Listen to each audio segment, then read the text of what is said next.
Hello everyone, my name is Namrata Kripalani. I am your chemistry educator. और आज इस video के अंदर अपन कुछ बेसिक प्रिंसिपल्स के बारे में जो है वो स्टडी करने वाले हैं। और ये जो प्रिंसिपल्स है हमें electronic configuration of any element, किसी भी एलिमेंट का इलेक्ट्रॉनिक कन्फिगरेशन को लिखने में काफ़ी ज़्यादा हेल्प करेंगे। ठीक है, तो सबसे पहले बात करते हैं कि ये जो इलेक्ट्रॉनिक कन्फिगरेशन होता है वो होता ही क्या है। ठीक है, इलेक्ट्रॉनिक कन्फिगरेशन है वो क्या होता है। बेसिकली क्या होता है कि कोई भी जो एटम होता है उसके अंदर जो इलेक्ट्रॉन्स प्रेजेंट होते हैं, तो उसके जो इलेक्ट्रॉन्स प्रेजेंट होते हैं उसका अपन क्या करते हैं, एक ऑर्डरली अरेंजमेंट करते हैं। क्या करते हैं? ऑर्डरली अरेंजमेंट करते हैं on the basis of shell, subshell, subshell के बेसिस पे, ऑर्बिटल्स के बेसिस पे और स्पिन के बेसिस पे। इन सब चीज़ों के बेसिस पे हम क्या करते हैं, किसी भी एटम का इलेक्ट्रॉनिक कन्फिगरेशन लिखते हैं।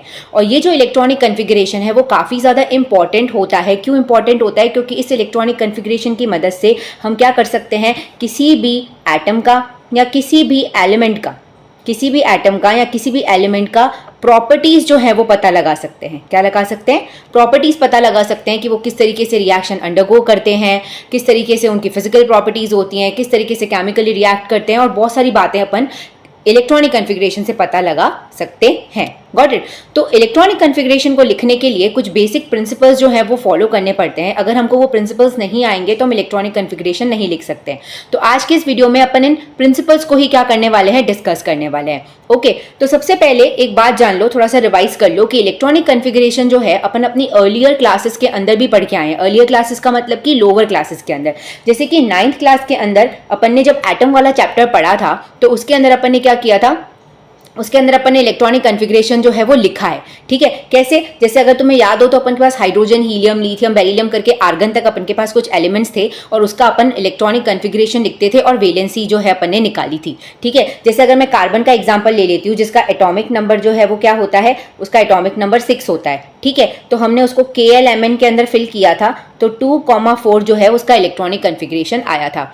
ठीक है, लेकिन उस समय तक हमें सिर्फ इतना ही पता था, हमारी जो स्टडीज़ थी, हमारी जो लेवल था हमारी बुक्स का, हमारी NCERT का, तो उसके अंदर सिर्फ शेल के बारे में डिस्कशन किया गया था।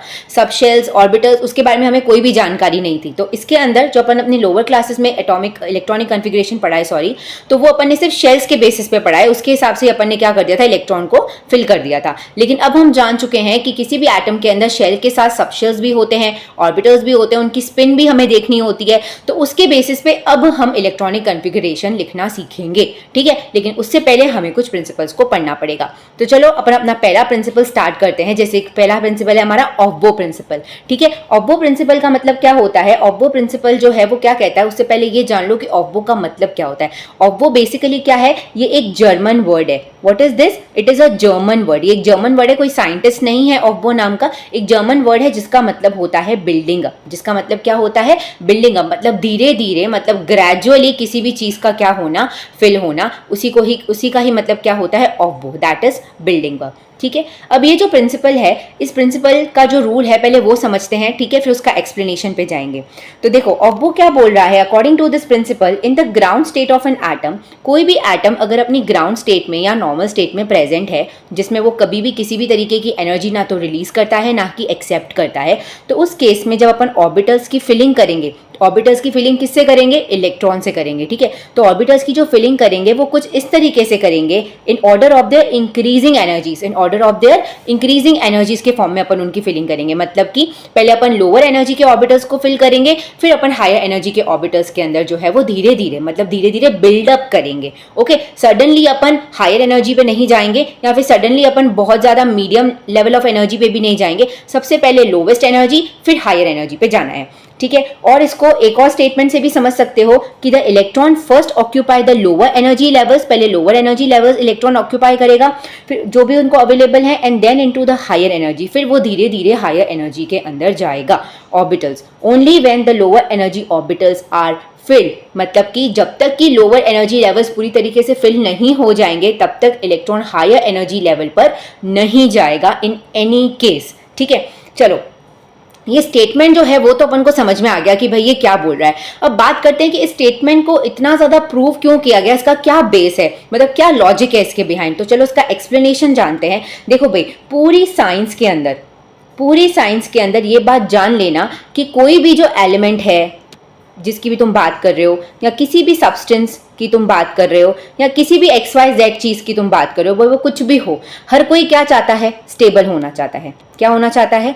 स्टेबल होना चाहता है, ठीक है। और स्टेबिलिटी के लिए जो सबसे मेन क्राइटेरिया होता है वो ये होता है कि एनर्जी का कम होना, ठीक है। क्या होना? एनर्जी का कम होना। जितनी ज़्यादा एनर्जी कम होगी सिस्टम या कोई सब्सटेंस या कोई XYZ एलिमेंट, उतना ज़्यादा स्टेबल होगा। ओके, तो जितनी एनर्जी कम उतनी ज़्यादा स्टेबिलिटी। और अब हम ये जान चुके हैं, क्योंकि हम क्वांटम नंबर्स पढ़ के आए हैं, कि जैसे जैसे जो अपना न्यूक्लियस है उससे डिस्टेंस इंक्रीज होता है तो एनर्जी क्या होती है?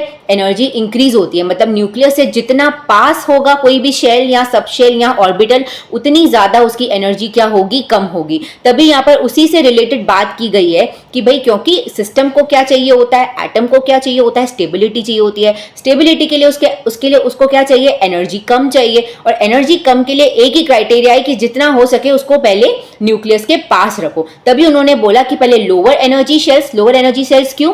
क्योंकि न्यूक्लियस के पास वाले शेल्स जो होते हैं वो लोअर एनर्जी के होते हैं, ठीक है। तो पहले उसको फिल करो, फिर हायर एनर्जी लेवल्स पे क्या करो? जंप कर दो। ओके, अब हमें पता है कि बहुत सारे तो शेल्स एटम के अंदर प्रेजेंट होते हैं। इनफाइनाइट नंबर्स ऑफ शेल्स जो हैं वो हमारे पास क्या होते हैं? एटम के अंदर प्रेजेंट होते हैं। अब इनफाइनाइट शेल्स हैं तो बहुत सारे सबशेल्स भी होंगे, ठीक है। बहुत सारे सबशेल्स भी होंगे, और बहुत सारे सबशेल्स होंगे तो बहुत सारे ऑर्बिटल्स भी हमारे पास प्रेजेंट होंगे। तो अब इतने सारे शेल्स और इतने सारे सबशेल्स में हमें कैसे पता पड़ेगा कि किसकी एनर्जी कम है और किसकी एनर्जी ज़्यादा है? तो उसके लिए अपने पास एक बहुत ही सिंपल सा और बहुत ही लॉजिकल रूल है, which is called as N+L rule. क्या है? N+L रूल, ठीक है। इसको इसके साथ ही पढ़ा जाता है, मतलब आफ्टर स्टडिंग ऑब्बो प्रिंसिपल अपन N+L रूल पढ़ते हैं, क्योंकि इन दोनों का काफी इंटरलिंक्ड जो है वो बैठता है। अब इससे पहले तुमने एक ये डायग्राम देखा होगा, ये जो डायग्राम है उसके ऊपर अपन आएंगे, डेफिनेटली आएंगे, क्योंकि इसके ऊपर आना ही पड़ेगा। ये बहुत अपन को हेल्प करेगा to write electronic configuration of any element, भले कितना ही एटॉमिक नंबर उसका क्यों ना हो जाए, ठीक है। तो देखो N+L रूल जो है वो क्या बोलता है, उससे पहले ये जानो कि N और L इसमें है क्या। तुम्हें पता है ये चीज? N जो है वो क्या है? Principal quantum number. N क्या है हमारे पास? Principal quantum number. और जो L है वो क्या है? Azimuthal quantum number. It is called azimuthal quantum number. Principal quantum number हमें शेल के बारे में बताता है, और एजीम्यूथल क्वांटम नंबर जो है वो हमें क्या बताता है? सबशेल के बारे में बताता है। हमारे पास हमारे कोर्स में कितने सबशेल्स हैं? S, P, D and F है, और इनके लिए L की वैल्यू क्या होगी? अभी तक तुम्हें लर्न हो जानी चाहिए थी, 0, 1, 2 एंड 3 ये होती है। ये हम पढ़ के आए हैं क्वांटम नंबर्स के अंदर, ओके। और प्रिंसिपल क्वांटम नंबर जो है वो n की वैल्यू से हमें पता पड़ता है, और n की वैल्यू जो है वो 1 से लेकर इनफाइनाइट तक हो सकती है, लेकिन 0 कभी भी नहीं होगी, ओके। तो N+L रूल क्या बोलता है?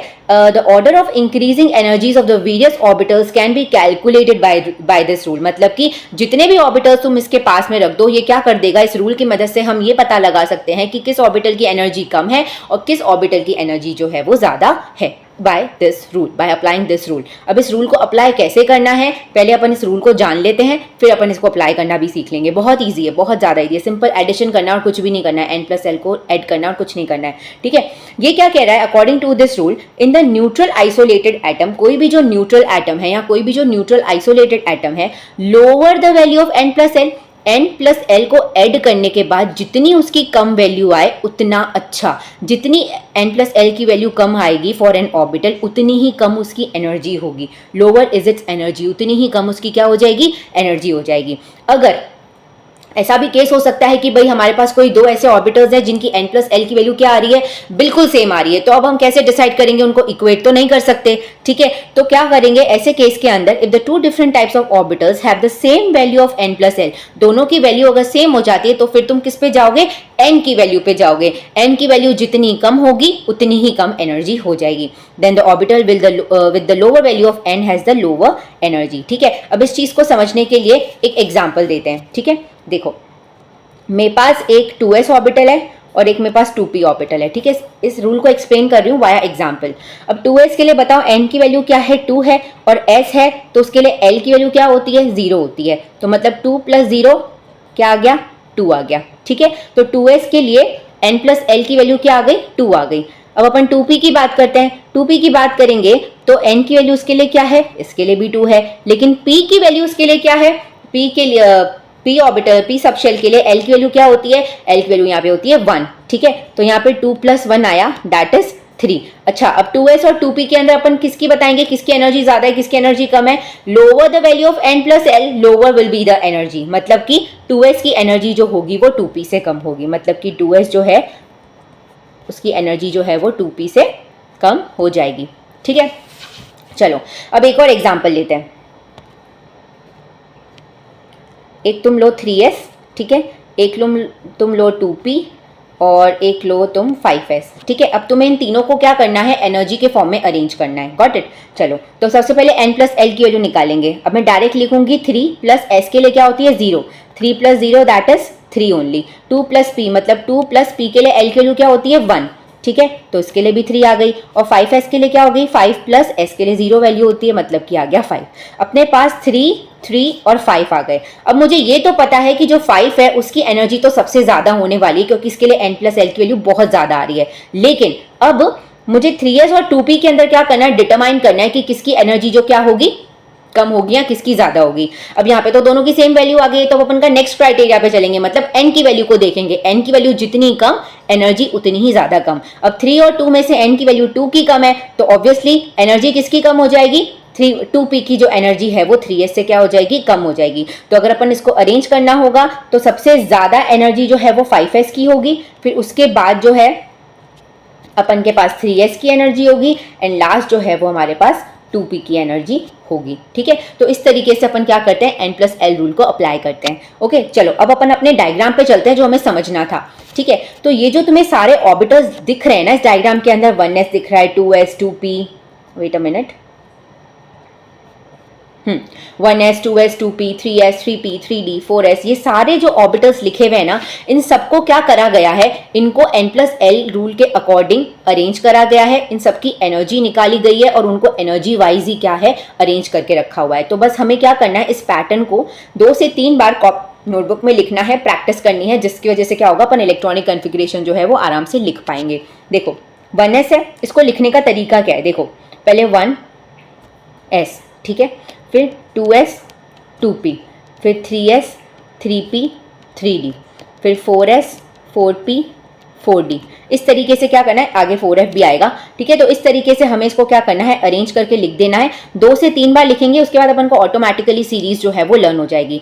अब यहाँ पे जो एक बार और समझने की है वो ये है कि भाई ये जो अपन को टेबल दे रखी है, अपन को ये जो ऑर्डर दे रखा है, इसको अपन को किस तरीके से लिखना है, मतलब किस तरीके से इसमें इलेक्ट्रॉन की फिलिंग होगी। तो यहाँ पे बात सुनना, इसके अंदर एक एरो बनाते जाना। जैसे तुम ये ऑर्डर अपने नोटबुक में लिखो तो उसके साथ साथ तुम्हें क्या बनाते जाना है, एरोज भी बनाते जाना है। जैसे कि देखो सबसे पहले अपन क्या करेंगे, 1s की फिलिंग करेंगे, मैं यहाँ पे 1 लिख देती हूँ। ठीक है, फिर 1s के बाद अपन क्या करेंगे, इस तरीके से मैंने एरो बनाया, तो उसके बाद 2s की फिलिंग होगी। किसकी फिलिंग होगी, 2s की फिलिंग होगी।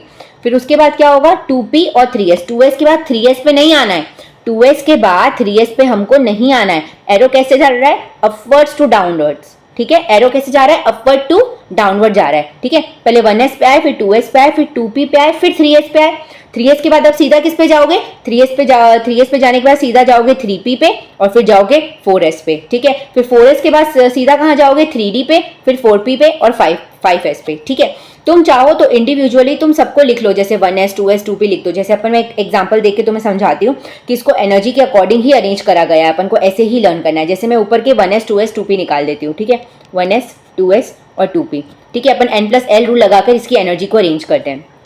इसके लिए क्या हो जाएगा, 1 प्लस 0, इसके लिए क्या हो जाएगा 2 प्लस 0, और 2p के लिए क्या हो जाएगा 2 प्लस 1। ठीक है, 1 आया, 2 आया, 3 आया। ठीक है, अब तुम खुद बता दो एनर्जी किसकी ज्यादा होगी। ठीक है, एनर्जी 2p की ज्यादा होगी। देखो 2p पीछे ही तो आ रहा है, पहले 1s आ रहा है, फिर 2s आ रहा है, फिर 2p आ रहा है। ठीक है, तो एनर्जी 1s की सबसे कम, फिर 2s की उससे ज्यादा और 2p की उससे ज्यादा। अपन ने ऐसे ही तो देखा था, n प्लस एल ऐसे ही तो अप्लाई करते हैं। तुम चाहो तो इन सबके लिए भी कैलकुलेट करोगे तो इसी तरीके से एनर्जी का ऑर्डर आएगा जिस तरीके से ये ऑर्डर लिखा हुआ है। तो बेसिकली हमें करना क्या है, हमें इस ऑर्डर को अच्छे से लर्न करना है, ताकि अपन लेटरली इलेक्ट्रॉनिक कन्फिग्रेशन लिखना शुरू करेंगे तो उसके लिए बहुत इंपॉर्टेंट है। इसके बिना इलेक्ट्रॉनिक कन्फिग्रेशन लिख ही नहीं सकते हो। ठीक है, तो इस वीडियो के अंदर तुमने ऑफ वो प्रिंसिपल पढ़ा और n प्लस एल रूल पढ़ा, और तुमने ये देखा कि अगर तुम्हें कोई भी ऑर्बिटल दे दे, कोई भी ऑर्बिटल दे दे, तुम किस तरीके से उसकी एनर्जी जो है वो डिटरमाइन कर सकते हो। ठीक है, आई होप तुम्हें ये चीज़ समझ में आ गई होगी, and thank you so much for watching.